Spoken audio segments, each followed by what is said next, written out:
Welcome, everyone, to another edition of Marketing the Invisible. I'm Tom Poland, beaming out to you from the sunny Sunshine Coast in Australia. Joined today by Tyron Giuliani. Tyron, g'day, mate. How are you? Where are you hanging out? G'day, Tom. I'm great, mate. I'm in Tokyo, Japan. That's where I am. Tokyo, Japan. Now, when I saw Tyron's name, I imagined he was Italian living in New York, but it turns out he's an Australian living in Japan. So wherever you are, Tyron, it's great to have you on the show. For those of you who don't know Tyron, he's got a wicked, smart, clever B2B business development methods, and it includes landing high premium clients from LinkedIn. So it's a very clever, well thought out, methodical, step-by-step method that you and I can use to land quite high fee paying clients from LinkedIn. So that leads us nicely into the title, Tyron, which is how to pitch your offer daily to warm, high intent, ideal clients on LinkedIn without sounding spammy or cheesy or salesy. So let's kick off, Tyron. Our 7 minutes is going to start. Yep. Any moment now. We'll find the link. We're going to start now. Question number one, sir. Who's your ideal client? So I primarily work with small to mid-sized business owners that offer, B2B services to other companies, or they're kind of targeting skilled professionals, like if they were selling to lawyers or CPAs, for example. Perfect. Most of the folks listening to this are going to fit that profile ideally. So question two, 6.5 minutes left. Tell us about the problem you solve for them. Yeah. So what I solve is, how to get into situations where you can pitch your offer warm, right? To people that are actually showing intent to solve the problem that you solve, and doing it without ever sounding spammy and salesy. Right. So and there's some key points there, folks. Warm conversations with the people who have demonstrated intent to want to have that conversation. So it's more inbound marketing than there's outbound manipulative selling techniques. Key points to note. So 6 minutes left. Question number three, how would someone know that they need to know more about your strategy? What are some of the typical symptoms that a B2B marketer is going to be experiencing that says, yep, I need to find out more about this? Yeah. So when people reach out and try business development on LinkedIn, they tend to experience a number of, the same kind of challenges. One, no idea kind of what to write without sounding like everyone else on the platform. The second big thing is, they see less than 10% response rates, maybe even as low as 5% response rates to their messaging.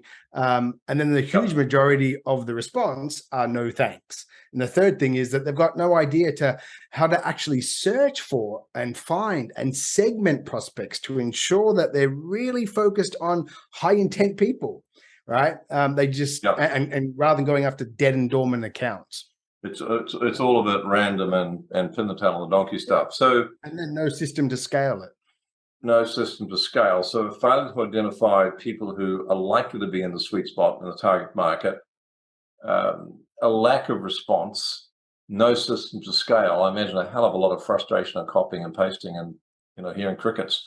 So we're talking about people here who are growth orientated. They're marketing. They want to, they're happy to roll their sleeves up and do some marketing. So they're going to have tried stuff.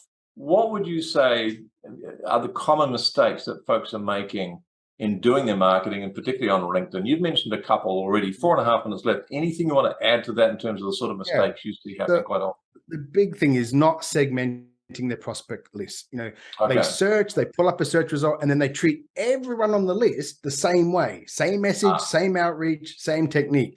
It's a huge mistake.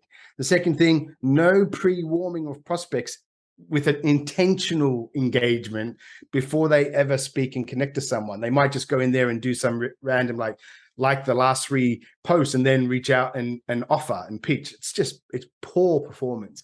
And the last thing is many will use kind of multi-drip fed messages, and they continue to get ignored, but they keep on sending them over and over 4 or 5 times.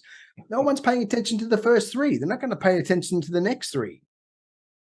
So if it doesn't work, I'll just do 4 times as much of it and see what happens. And then it's left in the messenger as a history of spam. So when you go back to them, there's a history of 6 spammy messages. You don't get a second bite of it. Right. Yeah. Okay. So definitely a mistake. So let's flip it. We've just over 3 minutes left. One valuable free action, like a top tip you could recommend someone could, it may not solve the whole issue for them, but it might take them a step in the right direction. This one will absolutely solve a huge one. When building out your sourcing list of prospects, use the event function on LinkedIn. It is a gold mine now. So what you would do is go search for events that are addressing the problems that you solve, or an event where your ideal client would attend, right? Register for the event. When you register, you're actually able to pull up the entire attendees list. You can then filter for your ideal prospects. You can start strategic outreach on those leads, and you can message them without even being connected to them. So you've got to remember this: no one is attending an event on LinkedIn about a problem if they didn't have it and they didn't have a desire to fix it, right? And the beauty of it, there's more and more events every week. New events pop up. Is this renewable source of high intent leads? It's the biggest trigger I see on LinkedIn today that shows you someone has a problem and they want to solve it. Absolutely brilliant. Because they, as you said, they've already put their hand up and said, I have a problem. I am interested in a solution, to the point where I've registered for the event. So if you're offering something similar, pretty good chance they're going to be interested in what you're doing as well. And you get 75% of the goodness of the event without even putting it on. Yeah, right. Yeah, I love this. So question 6, 1 minute, 40 seconds left. Let's direct people to more resource where they can find out more about what you do and how you can help them get clients through LinkedIn. You've got a Facebook group, I believe. Yep, the easiest way, go to Facebook. I've got a group there's over 7,000 entrepreneurs in there. It's called LinkedIn Sales Funnels for Entrepreneurs. LinkedIn Sales Funnels for Entrepreneurs. Go there, search that. You'll get my page. Join. I do weekly themed training. This week we have got a workshop this Friday going down. So if you join, you can attend that. Wonderful. And folks, there is a link underneath the video if you're on our website. Otherwise, it's go to Facebook, LinkedIn Sales Funnels for Entrepreneurs. Join the group. Question number 7, sir. 55 seconds left. What's the one question I should have asked you but didn't?